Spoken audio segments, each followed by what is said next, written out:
सत्ता में आज, लेकिन सबसे पहले बात करेंगे अमेरिका के राष्ट्रपति डोनाल्ड ट्रंप के कूटनीतिक सरेंडर की।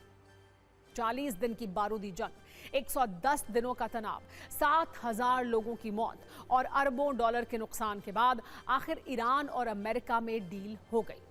G7 समिट के दौरान ही अमेरिकी राष्ट्रपति डोनाल्ड ट्रंप ने 14 पॉइंट्स वाले MOU पर साइन किए। वहीं ईरान की तरफ से राष्ट्रपति मोहम्मद पेजेश्कियान ने समझौते पर हस्ताक्षर किए। डील पर साइन करने के बाद ट्रंप ने जोश में चिल्लाते हुए कहा, इट्स साइंड, यानी डील साइन हो गई है। G7 के मंच से ट्रंप ने खुद को बॉस भी बताया। एक तरह से ट्रंप ने ईरान से डील को एक बड़ी उपलब्धि की तरह पेश करने की कोशिश की। लेकिन अगर समझौते की शर्तों को देखें तो यह साफ हो जाएगा कि युद्ध शुरू करने से पहले ट्रंप ने जो टारगेट तय किए थे वो पूरे नहीं हुए हैं। ट्रंप ने तब ईरान में सत्ता परिवर्तन तक की बात कही थी, लेकिन सत्ता परिवर्तन तो छोड़िए, डील में वो यूरेनियम, मिसाइल कार्यक्रम और आर्थिक प्रतिबंधों पर भी सरेंडर करते हुए दिखे। ट्रंप का दावा है कि उन्होंने ईरान को परमाणु बम बनाने से रोक दिया है और यही दुनिया के लिए सबसे जरूरी था। बस इसी को लेकर ट्रंप खुद को कूटनीति का सबसे बड़ा खिलाड़ी साबित करने में लगे हुए हैं। लेकिन उन्होंने समझौते के दौरान कितने सेल्फ गोल किए हैं, ये हम आपको बताते हैं। इसके लिए समझौते की एक एक शर्त के साथ ट्रंप के सरेंडर की पूरी पिक्चर भी आइए आपको समझाती हूं। समझौते की पहली शर्त यह है कि सभी मोर्चों पर युद्ध विराम होगा। इसका मतलब यह है कि ट्रंप जिस निर्णायक जीत का दावा कर रहे थे वो अधूरा ही रह गया। समझौते की अगली शर्त यह है कि दोनों देश एक दूसरे के अंदरूनी मामलों में दखल नहीं देंगे और संप्रभुता का सम्मान करेंगे। इसका मतलब यह हुआ कि ट्रंप भविष्य में भी ईरान में इस्लामिक सत्ता को नहीं उखाड़ पाएंगे। अगले 60 दिनों में बातचीत के बाद फाइनल समझौता होगा। तब तक ईरान को अगली रणनीति के लिए वक्त मिल गया है।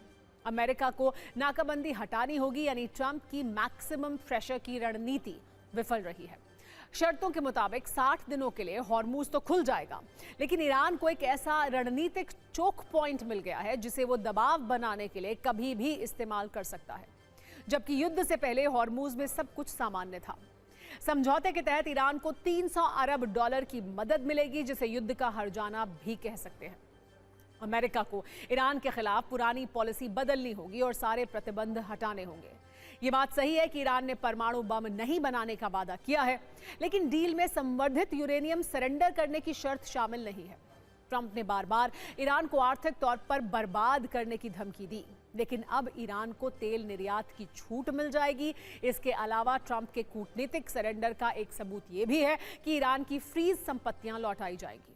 ये बताता है कि कूटनीतिक खेल में मुश्तबा की चाल भारी पड़ी है और ट्रंप की वो बात भी सच हो गई जिसमें उन्होंने कहा था कि ईरान कोई जंग नहीं जीतता, लेकिन वो बातचीत की टेबल पर कभी नहीं हारता।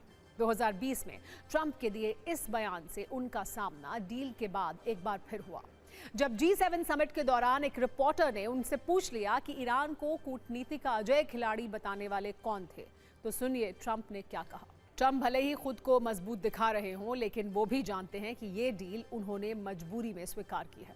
वो इसके लिए अब बहाने गढ़ रहे हैं। उन्होंने कहा कि अगर युद्ध लंबा खींचता तो आर्थिक मंदी आ जाती, 4 हफ्तों में दुनिया का ऑयल रिजर्व खत्म हो जाता और अराजकता फैल जाती।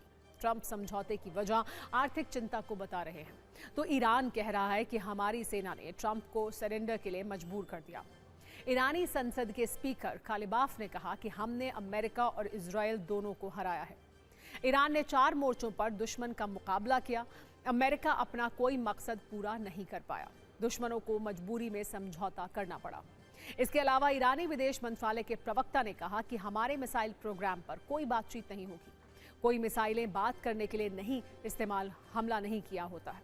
मजबूरी में ट्रंप ने भी मान लिया कि उन्हें ईरान के मिसाइल प्रोग्राम से कोई दिक्कत नहीं है। वैसे ट्रंप को अब ईरान की किसी भी शर्त से दिक्कत नहीं है, क्योंकि वो बस इस संकट से निकलना चाह रहे थे। आंकड़ों के मुताबिक ईरान की घेराबंदी और जंग में अमेरिका का हर रोज करीब $1 बिलियन खर्च हो रहा था। इसके अलावा युद्ध में अमेरिका के 39 विमान और ड्रोन समेत कई रडार और दूसरे सैन्य उपकरण तबाह हो गए थे, जिसकी लागत $2 बिलियन से भी ज्यादा थी। युद्ध के दौरान अमेरिका के हथियार भंडार का करीब 30% खर्च हो गया था। अमेरिका में महंगाई 0.6% तक बढ़ गई थी। मार्च से लेकर अमेरिकी शेयर बाजार S&P में 7.8% की गिरावट आ चुकी थी। साथ ही अमेरिका की घरेलू राजनीति में भी ट्रंप की आलोचना हो रही थी।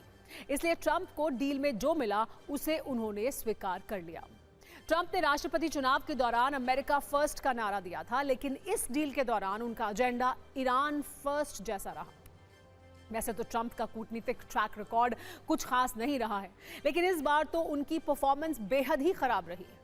हमने डील की शर्तों के हिसाब से ट्रंप के कूटनीतिक कौशल का एक रेटिंग चार्ट तैयार किया है।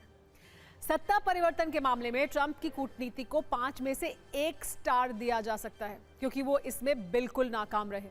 इसी तरह मिसाइल कार्यक्रम वाले मुद्दे पर भी रेटिंग बेहद खराब ही है।